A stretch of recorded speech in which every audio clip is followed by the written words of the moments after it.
ಗರ್ದಿ ಗಮ್ಮತ್ ವೀಕ್ಷಕರಿಗೆ ನಮಸ್ಕಾರಗಳ್ರಿ.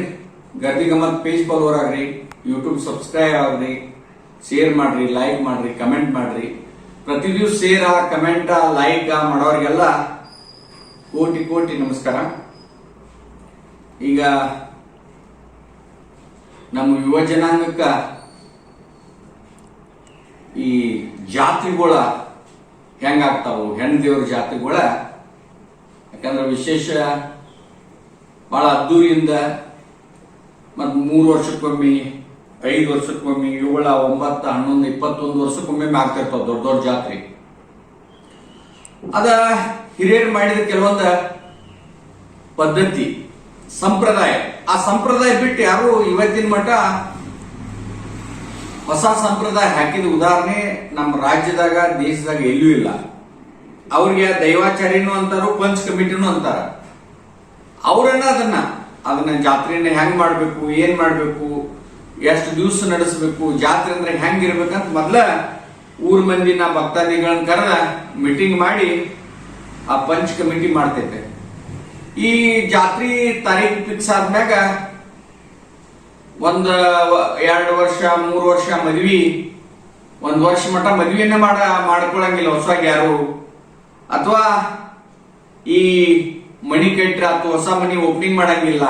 ಆದ್ರೆ ಜಾತ್ರೆ ಆದ್ಮ್ಯಾಗ ಯಾವ ಒಂದು ಹೊಸ ಕಾರ್ಯ ಮಾಡಂಗಿಲ್ಲ ಅನ್ನೋದು ಇನ್ನು ಕೆಲವೊಂದ ಈ ಊರುಗಳಾಗ, ದೊಡ್ಡ ದೊಡ್ಡ ಸಿಟಿ ಒಳಗ ಈ ಪದ್ಧತಿ. ಈ ಜಾತ್ರೆ ಮಾಡಕ್ ನಿಂತ್ರ ಇದೊಂದು ಸಂಪ್ರದಾಯ ತಲೆತಲಾಂತರದಿಂದ ಏನ್ ಸಂಬಂಧ, ಹೆಣ್ಣ ಕೊಟ್ಟ ತಗೊಂಬಂದ ಸ್ವಸ್ಥರು ಮಾಡಿ ಬೀಗರು ಮಾಡಿರ್ತವಲ್ಲ, 1-2-3 ತಲೆಮಾರದ ಮಂದಿನೆಲ್ಲ ಈ ಜಾತ್ರೆಗೆ 1-2-3 ತಿಂಗಳು ಇರ್ತ ಈ ಆಮಂತ್ರಣ ಕೊಡುದು, ಜಾತ್ರೆ ಬೇರೆ ಇಂಥ ದಿವಸ ಐತಿ, ಇಂಥ ದಿವಸ ಅಂತ ಅದನ್ನೆಲ್ಲ ಅಲ್ಲಿಯ ಭಕ್ತಾದಿಗಳು, ಊರಾಗಿನ ಭಕ್ತಾದಿಗಳು ಮಾಡ್ತಿರ್ತಾರ.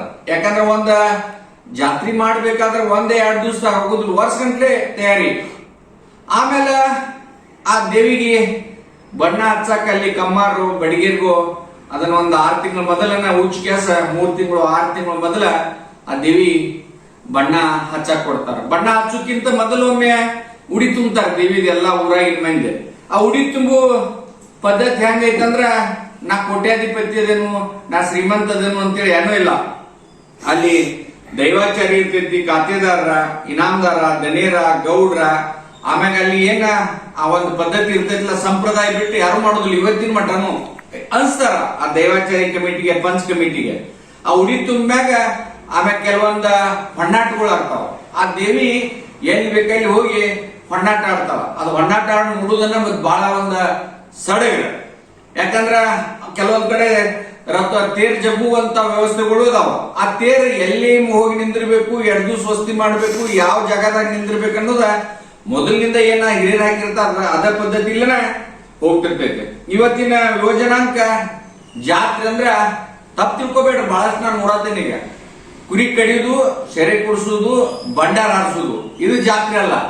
ಯಾಕಂದ್ರ ಅದೇನ ಪದ್ಧತಿ ಪ್ರಕಾರ ಪಂಚ್ ಕಮಿಟಿ ಅಥವಾ ದೈವಾಚಾರಿ ಅಲ್ಲಿ ಊರಾಗಿನ ಹಿರಿಯರ ಅವರನ್ನ ಪಟ್ಟಿ ಕೂಡಿಸ್ಬೇಕು, ಅದ್ರ ಲೆಕ್ಕಪತ್ರ ಇಡಬೇಕು. ಆಮೇಲೆ ಬೀಜನ್ ಕರಿದಾಡುದು ಎಲ್ಲ ಮಾಡುದು ಅವ್ರ ಏನ್ ಡೈರೆಕ್ಷನ್ ಕೊಡ್ತಾರ ಅದ ಡೈರೆಕ್ಷನ್ ಮ್ಯಾಗ ಹೋಗ್ತಿರ್ತೈತೆ. ಇದು ಎಲ್ಲೂ ಯಾವತ್ತಿಗೂ ಇವತ್ತು ರಾಜ್ಯದಾಗ ಈ ಒಂದ ವಿಚಾರಧಾರೆ ಬಿಟ್ಟು ಯಾರು ಹೋಗಿರುವುದಿಲ್ಲ.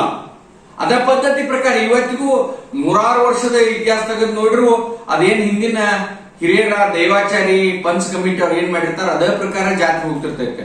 ಯಾರ ಏನ ಅದೇ ಹೊಸದೇನ್ರ ಮಾಡಕ್ ಹೋದ್ರ ಪೆಟ್ ಹಚ್ಕೋತಾರಂತೂ ಮಾತಾಡ್ತೈತೆ. ಬಹಳಷ್ಟು ಪೆಟ್ ಹಚ್ಕೊಂಡಂತ ಉದಾಹರಣೆಗಳು ಬಹಳ ಅದಾವ. ಅದಕ್ಕ ಈ ಇತ್ತೀಚಿನ ಒಂದ ಯುವ ಜನಾಂಗಕ್ಕ ಈ ಜಾತ್ರೆ ಬಗ್ಗೆ ನಿಮ್ಗ ಬರೀ ಭಂಡಾರ ಆರಿಸೋದ, ಒಂದ ಕುರಿ ಕಡದ ಮಟನ್ ತಿನ್ನೋದು ಅಷ್ಟೇ ಜಾತ್ರೆ ಅಲ್ಲ. ಇವೆಲ್ಲ ಪದ್ಧತಿಗಳನ್ನ ಮಾಡ್ಕೋತ ಬಂದಾಗ ಅದೊಂದ ಜಾತ್ರೆ ಆಗ್ತೈತಿ ಎಲ್ಲಾ ಮಂದಿನ. ಯಾಕಂದ್ರ ಈ ಜಾತ್ರೆ ಒಳಗ ಶ್ರೀಮಂತರಿಗೆ ಏನ್ ಆಶೀರ್ವಾದ ಮಾಡೋದಿಲ್ಲ, ಬಡವರಿಗೆ ಆಶೀರ್ವಾದ ಮಾಡೋದಿಲ್ಲ. ಎಲ್ಲಾ ಭಕ್ತಾದಿಗಳು ಸಮಾನ ಅಂತ ದೇವಿಗಳು ತಿಳ್ಕೊಂಡಿರ್ತಾವ. ಅದಕ್ಕ ಯಾವುದೇ ಜಾತ್ರೆಗಳದಾಗ ಈ ಪದ್ಧತಿ ಪ್ರಕಾರ ಜಾತ್ರೆ ಮಾಡ್ತಿದ್ರು. ಇವತ್ತಿನ ಯುವ ಜನಾಂಗದ ಅರಿವು ಇಲ್ಲ ಅನ್ನೋದಕ್ಕ ಇದನ್ನ ಹೇಳತ್ತೇನೆ. ಯಾಕಂದ್ರ ಯಾವುದೇ ಜಾತ್ರೆ ಶಾಂತಿಯುತವಾಗಿ ಆಗ್ಬೇಕು, ಭಕ್ತರ ಮನಸ್ಸಿಗೆ ಬರುವಂಗ ಜಾತ್ರೆಗಳಾಗ್ಬೇಕು. ಬಹಳ ವರ್ಷ ಮ್ಯಾಗ ಜಾತ್ರೆ ಆಗ್ತಿರ್ತಾವು. ಹೌದಪ್ಪ ಚಂದ ಮಾಡ್ರ ಊರಾಗಿನ ಜಾತ್ರೆ ಅಂತ ಪರಸ್ಪರ ಮಂದಿ ಸಂಬಂಧಿಕರ ಬೀಗರ ಬೀಜರ ಮಾತಾಡ್ಬೇಕು. ಒಂದ ಯಾವುದೇ ರೀತಿಯಿಂದ ನಾವು ಏನಾರ ಮಾಡಕ್ ಹೋದ್ರ ನಾಳೆ ಆ ನಾಡಿಗೂ ಕೆಟ್ಟ ಹೆಸರು ಬರ್ತೈತಿ. ಆಮ್ಯಾಗ ಅಲ್ಲಿ ಭಕ್ತಾದಿಗಳಿಗೂ ಕೆಟ್ಟ ಹೆಸರು ಹೋಗ್ಬಾರ್ದು.